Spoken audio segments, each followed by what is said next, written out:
Good afternoon. In this video, we're going to go over this week's options watch list.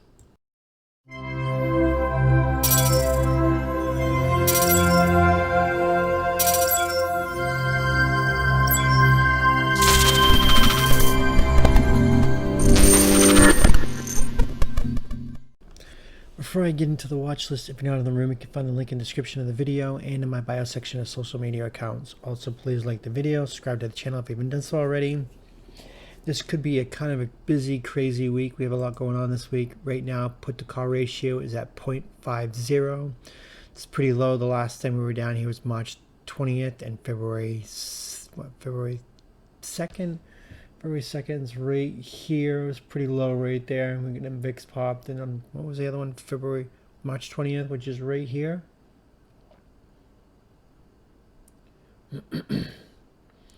Yeah, put to call ratio is pretty low, but yeah, it dropped right there. But I mean, VIX was already up at 28. So, yeah. Anyways, put to call ratio is low. Definitely keep an eye on that. And we have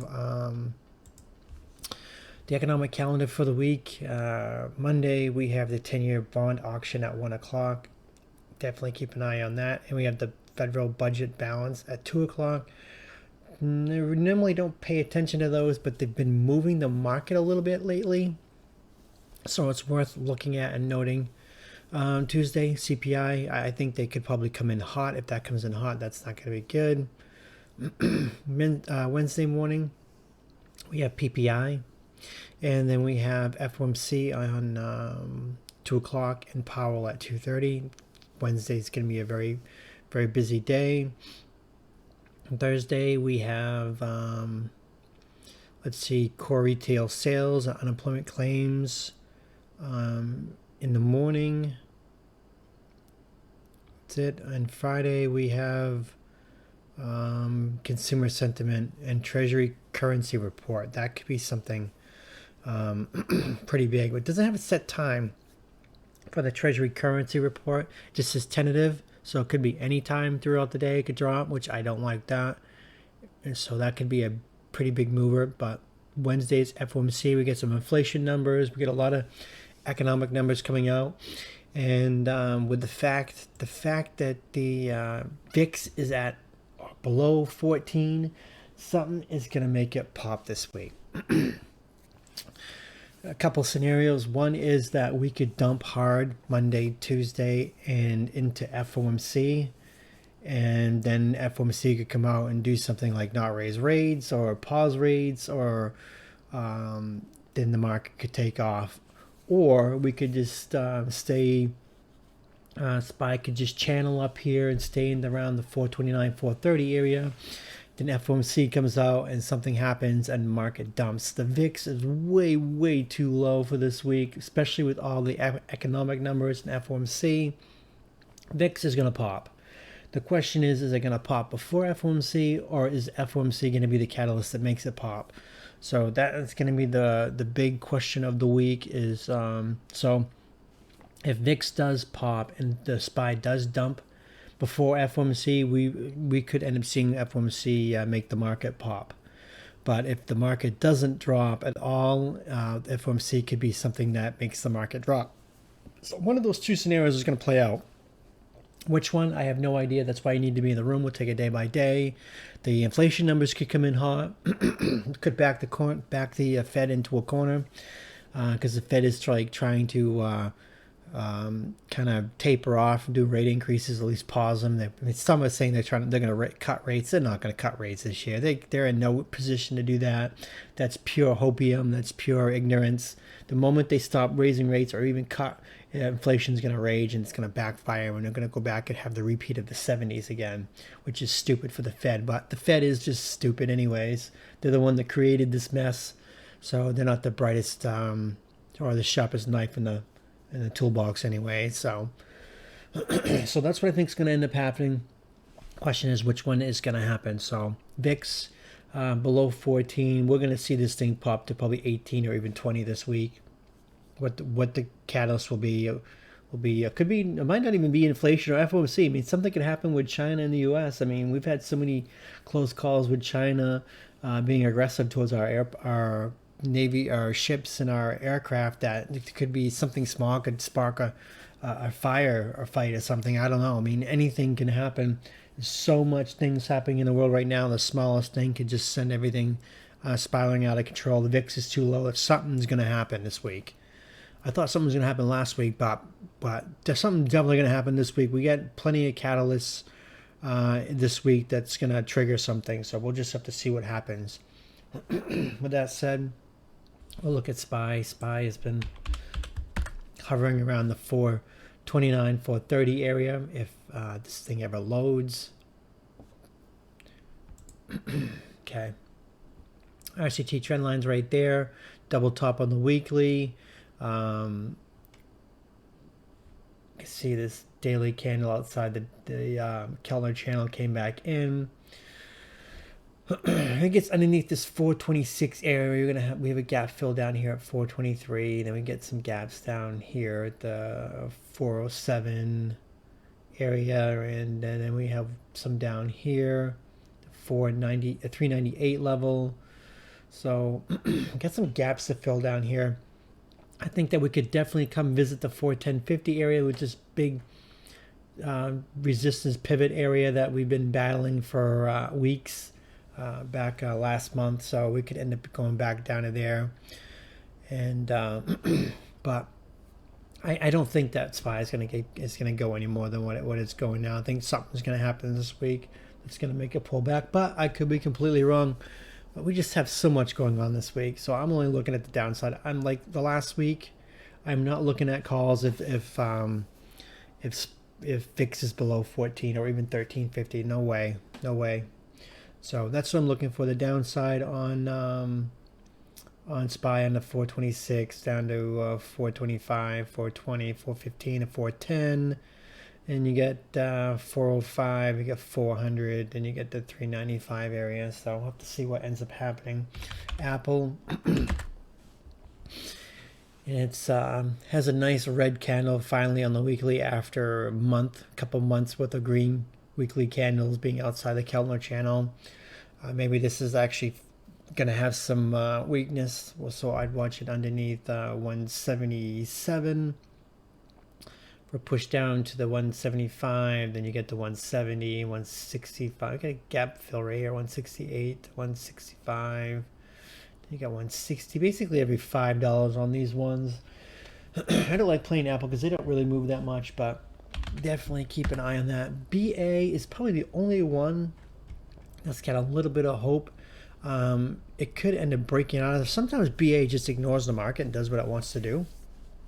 So I'd watch BA. It might actually finally break out of this channel, which has been sitting in all year long for almost over 6 months. So if it gets over the 220 area, we could get a strong push to 225 to 230 to even 240. So definitely keep an eye on BA. But if it doesn't get over 220, it's probably going to stay back into this 215, 195 range. So get ready for either or on this scenario.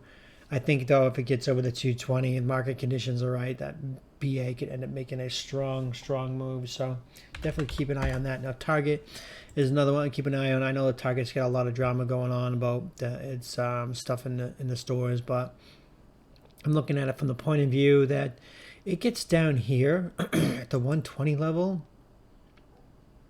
Let me back out even more. Let's go 5 years. We'll bring it down to a month. Toss is very slow today. Yeah, we get down here at this 120. Oh, even down here, you get this pivot right here. But 120 is the area I'm really looking at. It gets down to this 120 area, or even down to the bottom of the Kellner channel on the monthlies at 115. So I'd be looking for long. I might actually do something long here, long term. Because I think this might be a big, once in a lifetime buying opportunity for Target. Because this stuff's going to blow over eventually. I know the Budweiser's taking a huge hit. and everyone's still boycotting it, and people are boycotting Target. So eventually, this boycotting will probably end up, fizzling out in a couple weeks or so. So I'd be definitely looking at maybe even like a synthetic stock or something on Target below 120, even 115. I can't imagine it getting to 100, but I mean, to me, you go a couple of years out, I think that Target could be something worth even grabbing out. So definitely keep an eye on Target. I know many people are going to keep shorting it, but you only get short it for so much. But I mean, Target just, look at the insane run it had, and I think that, yeah, that's my opinion on it. Watch it underneath 120, probably for a long term buy on that one. Target's one of those ones that doesn't care what SPY's doing, spike and dump, and Target will go up. So now back to Meta. Meta's still outside the Keltner channel on the weekly. It started to pull back. We have a red weekly, so that's good to see. So I'd watch it underneath 260. Gets underneath 260. I'd watch for a push down to 255, 250. 245, 240, then you get gap support down here at the 230 area. So it's got some room to drop on Meta, so I definitely keep an eye on Meta. And if it lines up with everything with VIX popping and SPY dumping, that Meta could end up falling with it. So definitely keep an eye on that. Microsoft is another one. Boy, TOS is loading so slow today. Rejected close to the 330 level, 338. A little bit of a bear flag right here on the daily. Holding the middle Keltner channel and the RCT trend line. But if it loses that, if it loses this 323 area, or even 323, it's got a gap fill down here, down to the 315 area. It's got some room to drop. It's got room all the way down to the 300 area on this. So get a gap fill right there, and get a gap fill right here at 286, in the 280s, 290. But I would imagine if it does end up dropping below and filling the gap at 315, that it's probably going to end up holding the 300 level, unless the market's really diving. The market's really taking a massive dump, that we could end up filling that gap down to 280 on that. So keep an eye on Microsoft and see what happens with that. NVDA, NVIDIA is actually finally pulling back. Get a little bit of a head and shoulders, the head and the big massive right shoulder. So I'd be looking at it underneath 375. It gets underneath 375. We get gap support right here. 368 gets below that. We got a lot of open air down here. The candles are way outside the Keltner channel. It's got room to 350, even down to the 330 area on this. So I'll actually gap fill be down here at 320. So it's definitely got some room to run. And if it does manage to break gap support and the head and shoulders plays out, it's got room for 350, 325, down to the 320 area. So NVIDIA could be a big play. Have to see what happens with that. Tesla. Now, I said that Tesla was going to pop this week and last week, and it did. It had a nice little pop. Now you get this like red candle out all by itself. I would definitely keep an eye on this to pull back into the Keltner channel, rejecting the RCT trend line on the weekly. So that's another good sign. RSI is above 80 on the daily, so I would watch for puts underneath 242, or you can even say 243 if you want. 243 for a gap fill at 235. Then you got 220, 225, 220, 215, basically $5, 210, 205, 200. 200 will probably be a big psychological number. That lines up with the RCT trend line in the middle Keltner channel, which is the 20 EMA. So that lines up perfect with that. So we could see a significant pullback on Tesla too. So we'll have to see if that actually does do that this week. So that is going to be the watch list. A lot happening this week. That's why you need to be in the room. All it's going to take is one news event or one headline or a comment from somebody that the market end up having a big dump this week. So something's going to happen this week. The question is, what will it be and what will cause it? So that's going to do it. And thanks for watching.